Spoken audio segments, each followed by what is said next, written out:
ഹറാമാണ് സഹോദരാ, ഹറാമാണ് എന്ന് അറിഞ്ഞുകൊണ്ടത് പെരുമാറിയാലോ അതിന്റെ കുറ്റം എത്രയാണ്.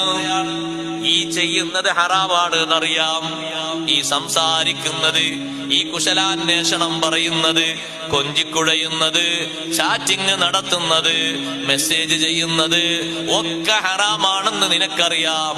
അറിഞ്ഞിട്ടും നീ ആ വിഷയത്തിൽ പങ്കെടുത്താലോ നിന്റെ മനസ്സിൽ ഹറാമിനെ പറ്റി നിസ്സാരവൽക്കരിച്ചു. ഇതിനൊന്നും കുഴപ്പമില്ല എന്നൊരു ചിന്ത വന്നു. ഏറിപ്പോയാൽ പിന്നെ നിന്റെ സീറ്റ് എവിടെയാണെന്നറിയുമോ? നീ മുർത്തദ്ദാണ്, ദീനിന്റെ പടിയിൽ നിന്ന് നീ പുറത്താണ്. മുർത്തദ്ദിന്റെ സങ്കേതം സ്വർഗമല്ല, നരകാഗ്നിയാണ്. മുർത്തദ്ദായവർ കിടക്കുന്ന നരകത്തിലാണ്. അതുകൊണ്ട് സഹോദരങ്ങളെ പറയട്ടെ, വീണ്ടും വീണ്ടും ആവർത്തിച്ചു പറയട്ടെ, ഹറാമിന്റെ രംഗങ്ങളിൽ നിന്ന് മാറി നിൽക്കണം.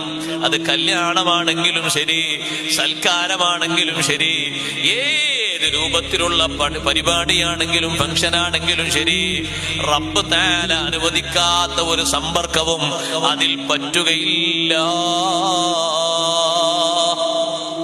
പാടില്ല, അങ്ങനത്തെ ഒരൊറ്റ വിഷയവും പാടില്ല.